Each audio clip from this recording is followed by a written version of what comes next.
Meus irmãos, hoje aqui, dia 8 foi, não sei se foi dia dos pastores, mas eu recebi um monte de mensagem, passei as mensagens que era dia do pastor, né, pastor? Então, os pastores aí que sejam abençoados, né, parabéns. E o pastor Kelso, além de pastor, é agrônomo. Então, eu lembrei de fazer aqui, na verdade eu lembrei não, quando ele me falou, há uns 15 dias atrás, se eu podia falar hoje, na hora começou a me vir já algumas coisas, eu fui anotando, vou pôr num canto, para depois juntar e fazer.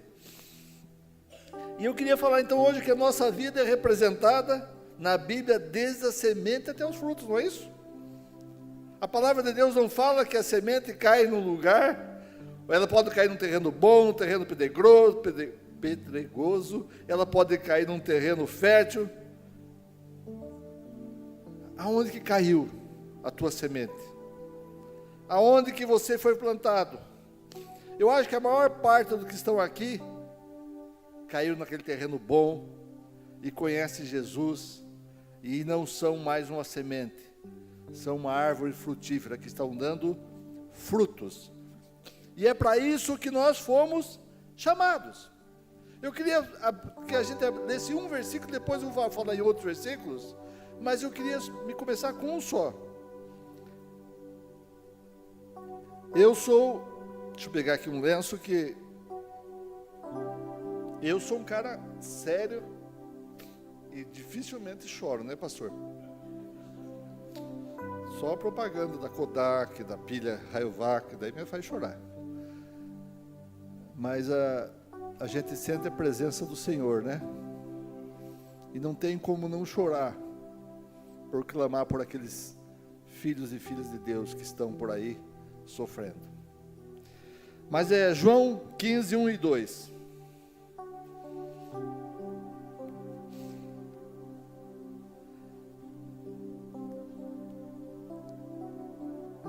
Amém? Eu sou a videira verdadeira, meu pai é o agricultor.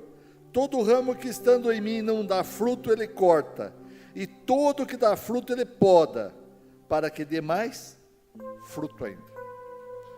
Ora, nós somos uma videira na mão do agricultor.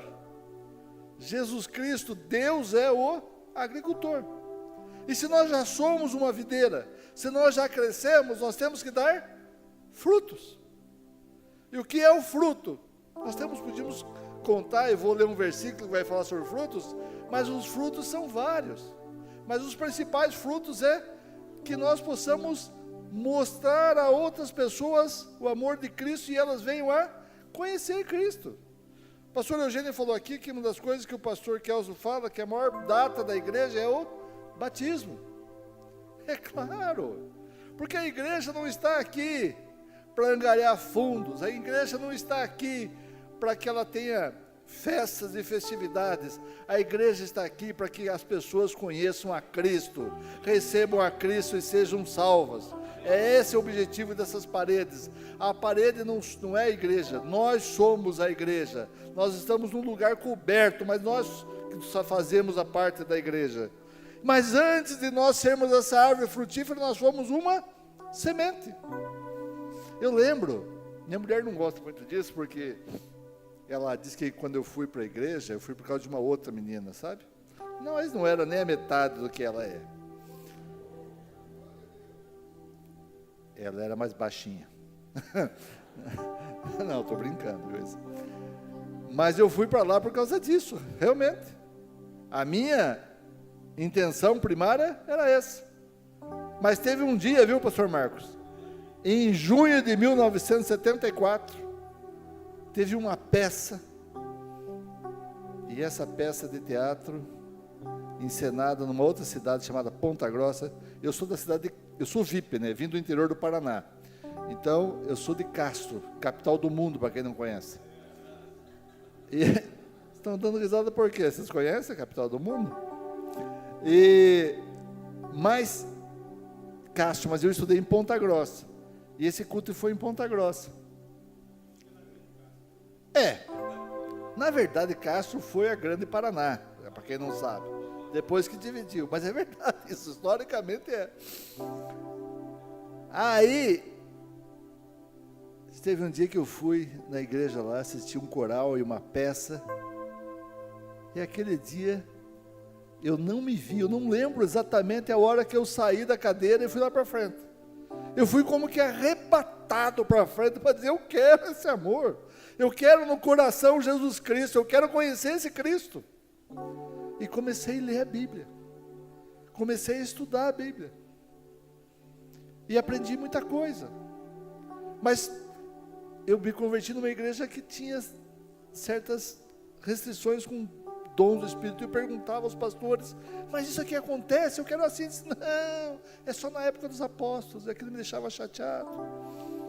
Em 94, eu comecei a ver e ter experiências com o Espírito Santo, e aí eu vi que a coisa não tinha parado, que as coisas continuavam, que Deus fazia como quer, onde quer, quando quer e aonde Ele quiser, que não somos nós que fazemos, não somos nós que decidimos.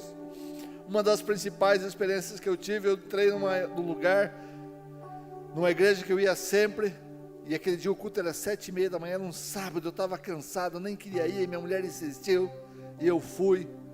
A hora que eu entrei, não tinha começado o culto, eu comecei a chorar, mas chorar. E eu falei, mas o que está acontecendo comigo? Acho que estou doente. Mas eu senti aquela presença de Deus naquele lugar tão grande, tão forte, não é, Isa? Aquele, parecia que tinha assim uma atmosfera diferente, porque o rei estava ali, ele estava naquele lugar. E aí nós sentamos atrás, eu chorando, meus filhos adolescentes, com aquele vergonha do pai que estava chorando, dizia, que é isso, pai? Eu falei, não sei o que está acontecendo comigo. E aí chorava, e aí começou o louvor, daí piorou, quase que eu precisei de soro, para ser reidratado. Mas aí começou o louvor, e eu escutei uma vozinha, assim, aquela vozinha interior que quem tem intimidade com Deus sabe dela, não é uma voz audível, é difícil de dizer. Aquela voz dizia assim, solta-se. Eu olhei para Isa e falei, Isa, você falou comigo? Eu costumo sentar geralmente no cantinho, porque quero sair, eu saio, não incomodo ninguém. Ela disse, não, Branco, me chama de branco, né? Eu sou bronzeado assim, mas ela me chama de branco. Eu falei, você falou comigo? Ela disse, não, Branco, veja o louvor. E eu escutei de novo, solta-se. Olhei para trás e perguntei para os meus filhos, vocês falaram comigo? Pai, não, todo envergonhado, porque eu estava chorando, fazendo, junto com os alunos que eram coleguinhas dele, eu dava aula de Química e Biologia. E aí eu falei assim, fechando um olho aberto e outro fechado, eu falei, Senhor, se é o Senhor, o Deus de Jacó, de Abraão, o Pai de Jesus Cristo, se for o Senhor que está falando comigo, eu me solto. E eu me soltei. E naquela hora, pessoal, eu não conto em qualquer lugar. Às vezes eu já dei meu testemunho em tantos lugares, Japão, Austrália, França, mas em algumas igrejas eu não falo isso. Mas eu saí do corpo. Eu vi a igreja de cima, eu vi o colégio de cima, eu vi cidades de cima, eu vi estados de cima, eu vi países de cima. Porque eu resolvi dizer a Deus que eu estava na mão dele. Eu não quis mais dirigir minha vida, que Ele dirija como Ele quiser. E Ele me levou para onde Ele quis. E eu já tinha recebido algumas palavras que eu não entendia, que dizia que o lugar ia para um lugar distante.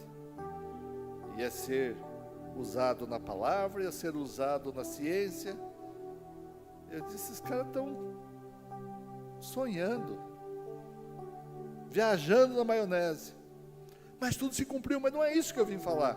Eu só quis começar com isso para dizer que hoje aqui nesse lugar, de alguma maneira especial, tem algo diferente no ar, tem algo que está acontecendo e que Deus está dizendo, eu quero curar, eu quero transformar, eu quero modificar você. Não é mim só, não é por causa da minha palavra, não é por causa só do louvor, é porque a presença dEle, do maravilhoso, do lindo, do precioso está aqui. E é a Ele que nós temos que dar toda a honra, toda a glória. Agora, o propósito que nós estamos aqui, e o propósito da nossa vida é que nós demos, que a gente gere fruto. Efésios 5, 8 a 10, não preciso abrir. Porque outrora vocês eram trevas, mas agora são o quê? Luz no Senhor. Vivam como filho da luz, pois o fruto da luz consiste em toda bondade, justiça, verdade, e aprendam a discernir o que é agradável ao Senhor. Vivam como filhos da luz. Preste atenção uma coisa. Nós devemos ser frutos. A palavra não diz isso? Quando nós somos fruto numa árvore, o que essa árvore precisa para gerar fruto? Bom, a primeira coisa que ela precisa é uma raiz forte, uma raiz que esteja fixa. E nós vamos ver que essa raiz tem que estar fixa onde? Em Jesus Cristo. Mas tem uma coisa que toda planta precisa para que ela gere fruto. Ela precisa de luz. Se a luz não entrar nas suas folhas e não fizer a fotossíntese, não transformar o gás carbônico que nós estamos jogando para fora em oxigênio, e também dentro da folha começar a ter energia para transformar tudo aquilo que a raiz captou, puxou e trouxe para fazer o fruto, nós não damos fruto. Então, se nós não andamos andando na luz, se você e eu não estamos andando na luz, nós não podemos dar fruto, porque nós não temos a energia daquele que faz gerar o fruto. Não adianta procurar energia em abraço maravilhoso, em cinza de não sei o que, em vela de não sei o que. A nossa energia, o nosso Senhor, o nosso Salvador e a nossa luz é Jesus Cristo. E é Ele que nos dá energia para que sejamos fruto, para que façamos um fruto, para que tenhamos um fruto que gere realmente outros frutos. O fruto vem com sementes, geralmente.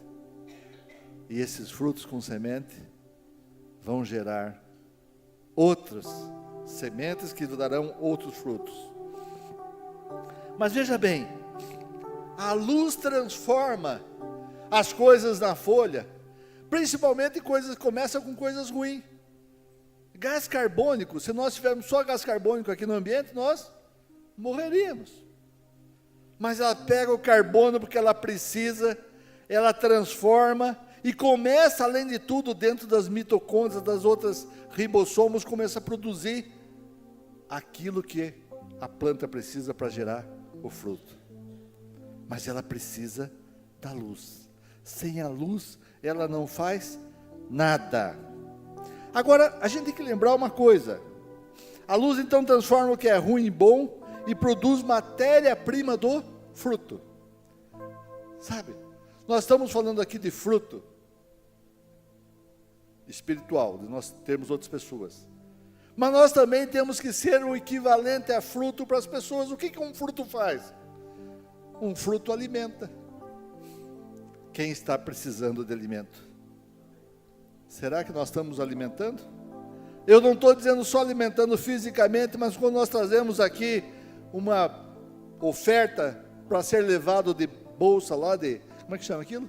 Cesta básica, nós estamos ajudando. Quando nós estamos dando alguma coisa para alguém que precisa, nós estamos sendo esse fruto. Uma outra coisa que o fruto faz, eu como farmacêutico, sei que o fruto pode ser usado para gerar medicamentos, não é? Quem já tomou alguma vez produtos derivados do maracujá, por exemplo? Maracujina. Tem um que é uma patente minha que chama-se Sintocalme, do Axê. Eu tirei 2 alcaloides, para deixar ele sem os alcaloides, e ele é muito mais eficiente. Mas então veja, ele alimenta, ele gera medicamento, ele faz reposição mineral. Água do coco. As pessoas tomam um Gatorade, pagam uma grana pelo Gatorade. É que aqui também não tem muito coco, né? Mas o Coco tem tudo que nós precisamos. As outras frutas também têm tudo que nós precisamos. Sabe? Aqueles que me conhecem aqui da igreja sabem que a gente tem vários produtos no mercado, né? Mais de 45 patentes. Nenhuma delas, eu posso dizer eu consegui sozinho. Cada uma tem uma história. Um dia tem que transformar isso num livro. Já começamos a negociar com um grupo para fazer um livro. Porque cada uma tem uma história de como Deus deu. Como Deus me mostrou. Mas veja, aonde tem malária, na África, na Amazônia, tem a árvore do quinino para curar. Lá em Gileade tinha bálsamo de Gileade. Eu acho que já contei essa história aqui, mas vale a pena sempre lembrar. Eu sou um dos inventores, fui eu que identifiquei as duas moléculas, que são alfa-muleno e transcarofileno, que tem no Axeflan, que é um produto do Axê para dores. Não estou fazendo propaganda do Axê, nem trabalho mais no Axê, não tenho mais nada com o Axê. Eu não tenho, só estou contando a história para que a gente saiba. E achei esse alfa-muleno e transcarofileno. Em 2002 nós fizemos a patente, em 2005 foi lançado no mercado, em 2 meses se tornou o principal produto, o produto mais vendido da área. Primeiro lugar de venda com 15% e depois chegou a 43% o share. É um case nacional, hoje exportado para vários países. Pois bem, estou lendo um trabalho científico feito em Israel em 2009, por aí. Os cientistas israelenses começaram a estudar o bálsamo de Gileade. E descobriram que tinha 2 substâncias lá dentro que funcionavam para dor e inflamação. Qual eram as substâncias? Alfa-muleno e transcarofileno. E Deus deu para um brasileirinho daqui. Não deu para um judeu, porque ele aprove a Deus dar.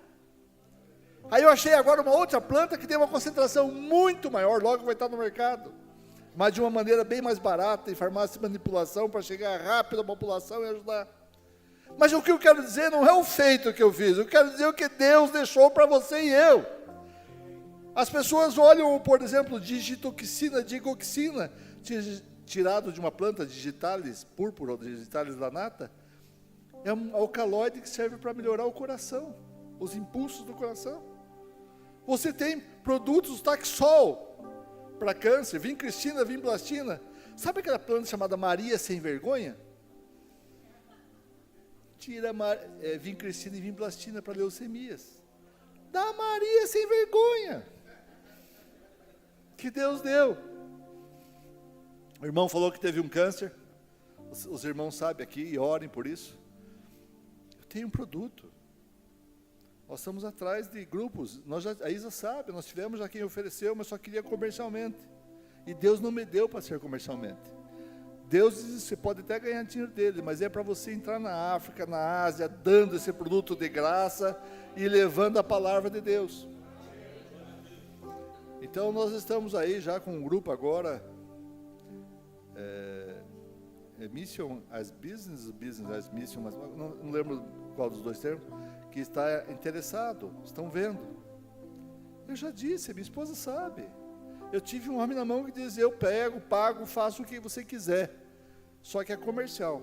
Não tem só de dar para ninguém e levar a palavra. Eu disse, não quero. Não foi para isso que Deus me deu? Para quem sabe a história, sabe como foi sobrenatural essa história do que eu recebi. Então nós, como fruto, nós temos que ser alimento.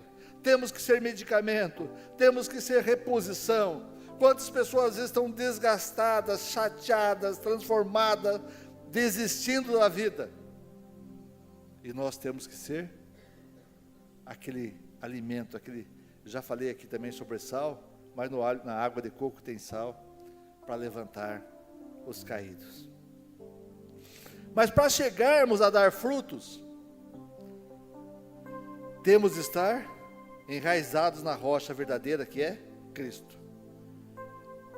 Em Colossenses 2, 6-7 diz assim: portanto, assim como vocês receberam a Cristo Jesus o Senhor, continuem o quê?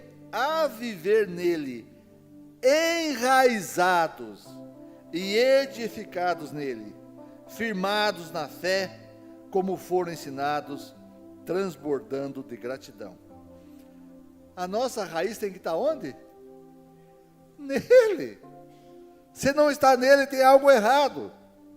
Se a nossa base, se aquilo que nós somos fixados, naquilo que nós aprendemos, aquilo que nós trazemos, aquilo que nós falamos, não for a base de Jesus Cristo, tem algo que está errado. E o fruto pode nascer venenoso, podre, errado. Como tantas seitas e coisas erradas que estão por aí, que pensam que estão dando fruto bom, mas estão dando frutos errados. As raízes, algumas são extremamente profundas, algumas chegam a ter 30 metros de profundidade, porque elas precisam chegar em locais que possam tirar água quando não chove. Elas chegam a entrar em lugares onde ela precisa procurar o nutriente que ela precisa. Ela absorve o melhor da terra. Jesus que nos faz absorver o melhor da terra. Os nutrientes sendo bons gerarão frutos. Alimenta a árvore para dar fruto. A folha precisa de raiz para receber as coisas boas, para produzir bons frutos. Algumas raízes reservam água e alimentos para o crescimento da própria planta.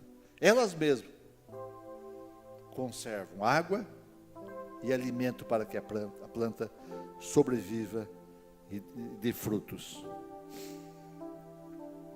Quanto maior e mais firme a raiz, maior e mais fruto dará a planta. Sabe uma coisa que chama atenção? É que alguns podem dizer assim, mas tem uma coisa, a fruta só dá no outono, então nós temos que viver, dar fruto só no outono. Não, a nossa vida vai ser sempre uma primavera e outono, não tem verão nem inverno. Quando chegar o verão, o inverno cáustico, nós temos proteção. Você sabia que a planta, eu não estou querendo dar uma aula de biologia aqui, mas relembrando, a planta, as folhas têm proteções especiais contra o excesso de sol? Quanto mais para cima, mais para o nordeste, as folhas têm maior quantidade de cera da parte de cima dela. Para quê? Para não perder água. Agora os cientistas dizem que isso aí é evolução, viu, pessoal? Que não foi Deus que fez assim, tá? Não contem para eles, né? Que nós sabemos que não foi, né? Que do nada veio tudo. O vácuo, que é o vazio cheio de nada, fez tudo isso aí. E a folha tem a cera em cima para proteger de perder a água. O que simboliza a água, pastor? O Espírito Santo. Então, se nós não queremos perder o Espírito Santo, nós temos que estar revestido de uma maneira que não o percamos, andarmos em um caminho que não o percamos mais, sabe?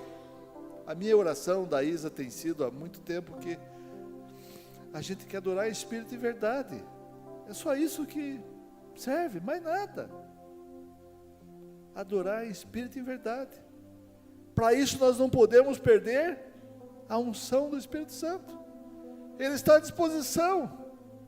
Ele está dizendo, eu estou aqui, eis-me aqui. Se soltem no Espírito Santo. Que o Espírito Santo possa agir em vocês. Não deixe que o calor ou o inverno da vida tirem ele da tua vida. E aí as coisas vão começar a melhorar. Sabe? Uma coisa que as plantas precisam também tirar é nitrogênio. E às vezes ela não consegue absorver o nitrogênio em forma que está em forma de proteína no chão. Ela precisa retirar em forma de óxido nítrico que está girando no ar. Mas ela não consegue sozinha. Aí vem umas bactérias, se agrupam na raiz e começam a fixar nitrogênio. Sabe o que eu penso que é isso? Na nossa vida, Eu penso que são anjos. Os anjos não são todos eles espíritos ministradores enviados para servir aqueles que hão de herdar a terra, a salvação? Eles estão para nos servir. Eles estão trazendo o nitrogênio que eu e você precisamos para fazer os bons frutos, para gerar o bom fruto que as pessoas recebam. Quem já sentiu de orar para que Deus envie os seus anjos para que acampe ao redor? Eu já senti. Minha esposa já sentiu, nós já sentimos. Nós oramos, Senhor, quem pode fazer? É o Senhor, tudo.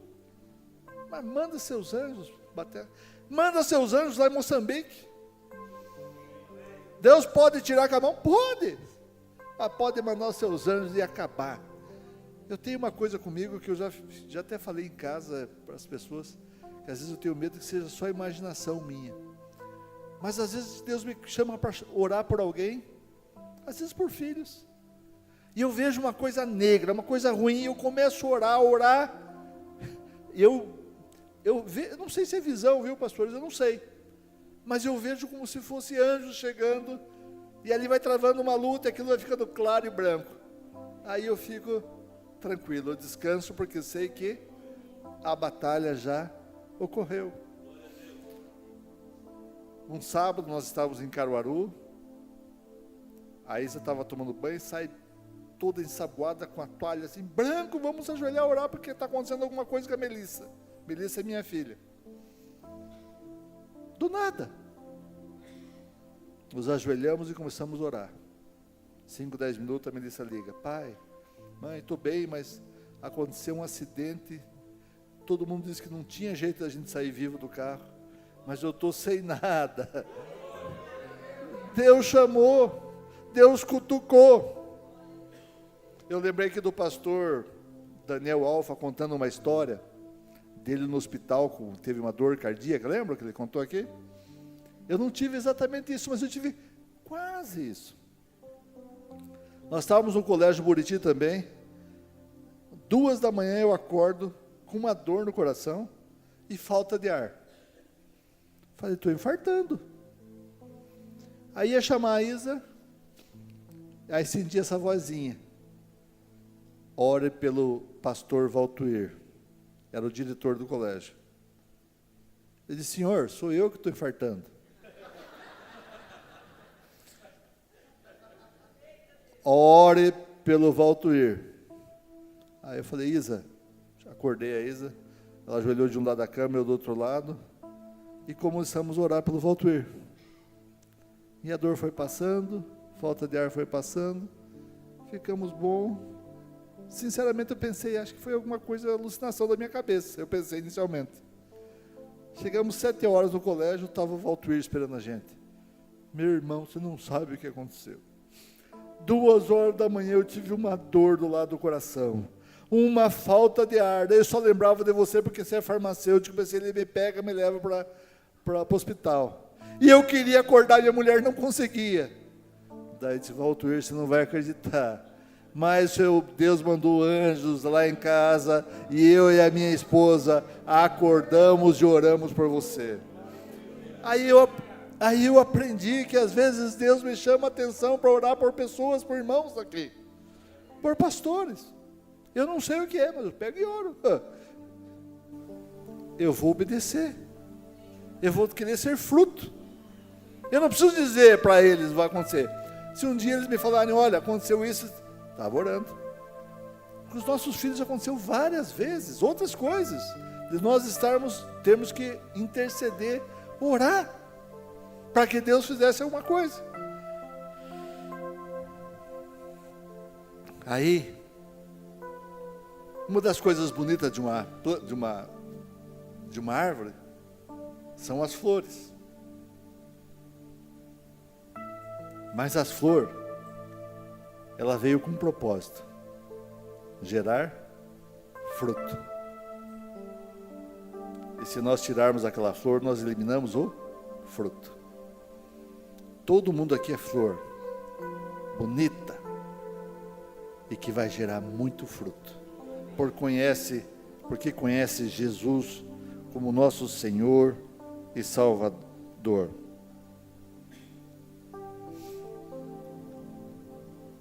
gente tem tido experiências de orar. Eu creio, irmão Welton, que o irmão orou, eu senti aquela necessidade, eu senti que Deus vai fazer com Deus, mas eu creio que Deus faz, eu creio nesse Deus, eu creio no Deus que me dá de mão beijada certas coisas, eu creio nesse Deus que também me tira certas coisas. Se a videira não der fruto, né? Mas eu tenho que sempre honrar e glorificar a Deus.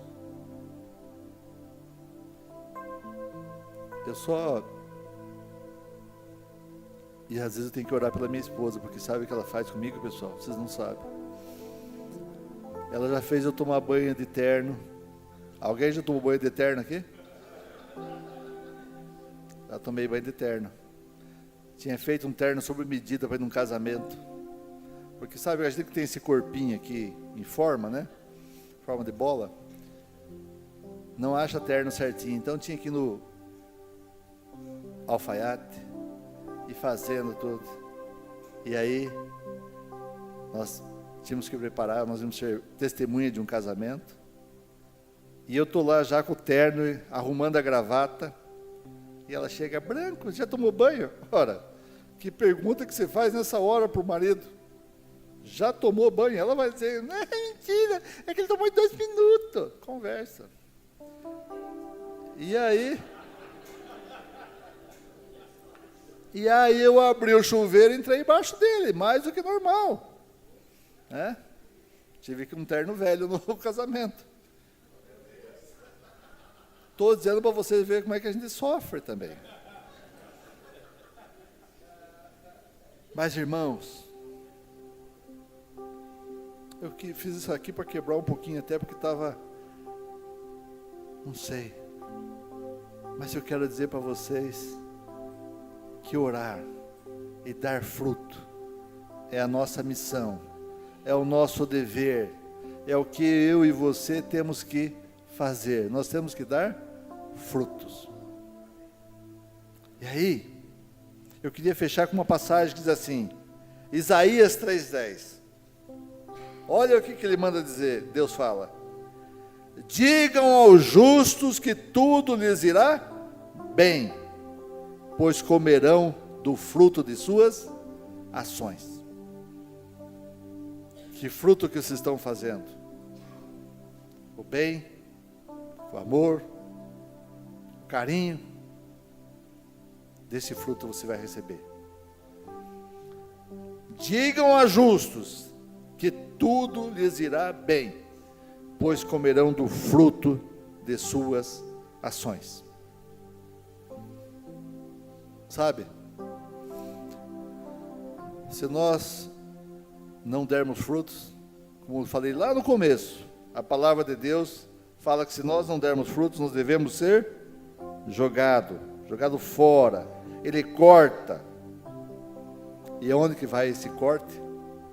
Vai para onde? Vai para o fogo. Eu não quero. Eu quero dar fruto. O fruto que seja agradável e bom. O fruto que Deus lá em cima veja, e quando eu chegar lá ele vai dizer, servo bom e fiel, entra no gozo da tua salvação.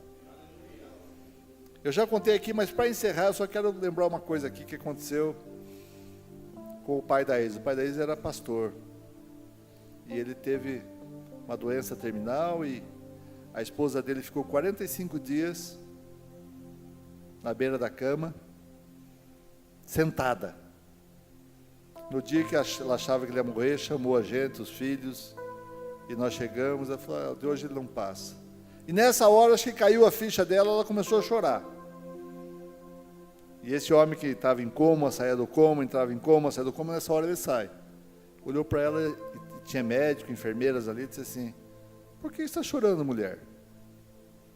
Eu vou para o lugar onde eu falei nas prisões, nos hospitais, nas igrejas, estou indo para lá. eu queria chegar no meu final assim. Eu queria, na verdade, ser arrebatado, mas se não for, eu queria chegar dizendo assim: eu estou indo, Pai, me receba, porque eu quero chegar lá. E eu lembro também depois, comparando a tristeza que foi a morte do meu pai, um homem que sofreu, que viu a mãe ser morta pelos alemães, viu 2 irmãos ser mortos, ele levou tiro, e ele veio para o Brasil. Ele não queria demonstrar muito amor, porque se ele demonstrasse amor, as pessoas iam amá-lo como ele amava a mãe dele, e viu a mãe sofrer. Então era um homem duro. Mas eu tenho comigo um fio de esperança que ele vai estar lá no céu. Eu tenho um fiozinho, porque ele dizia que nós devíamos sempre procurar só a Deus. Eu não sei se isso é de origem judia, a gente tenta descobrir com as famílias, eles escondem, mas ele tinha essa segurança. E na nossa casa, a única coisa que tinha era uma santa ceia. Então também tinha Jesus. Então, a minha esperança, eu me converti bem no ano que ele morreu, em 74. Então eu não tive a oportunidade de falar para ele. Mas para os outros irmãos, e para minha mãe eu falei. E só finalizando, a minha mãe, e todos os irmãos, inclusive fiz uma gravação de um VHS, aquelas fitas antigas. Pastor Marcos Eugênio conhece, eu só meu avô que falava para mim. Eu fiz uma fita e mandei para cada um dos meus irmãos, dando o meu testemunho, porque eu tinha me convertido. Mas a minha mãe não queria nem saber. Foram 20 e poucos anos. Aí ela foi para Caruaru, passar um tempo conosco, e eu fui falar numa igreja presbiteriana. E eu já falei tanto de salvação para minha mãe, que eu não vou falar hoje nisso, porque ela vai ficar até chateada comigo. Você vê como é que é o pensamento homem, né? Mas falei sobre Josafá e o Vale de Beraca. E no final eu sentei, e veio o pastor, pegou o microfone e falou: sinto que tem pessoas que querem entregar a vida a Jesus. E eu com os olhos fechados e abaixados. Aqueles que quiserem levantar a mão, como todo mundo faz. Daqui a pouco ele, amém, amém, amém, amém. E eu não levantei meu olho, porque não são frutos meus, é fruto do Senhor. Eu só plantei a semente. E ele ali já daqui a pouco ele vai, acho que não aguentou, ele me cutucou. Meu irmão, você não quer ver quem está na frente? Quando eu abro o olho, quem estava? A minha mãe. Então, se estão orando por alguém, não desistam. Se é 1 ano, 2 anos, 3 anos, 4 anos. Porque Deus é fiel para fazer tudo e muito mais do que desejamos ou do que queremos. Que nós nunca larguemos desse Deus maravilhoso. Que nossa fé cresça mais e mais a cada dia. E que aqueles que não o conhecem possam entregar a sua vida a Jesus. Amém.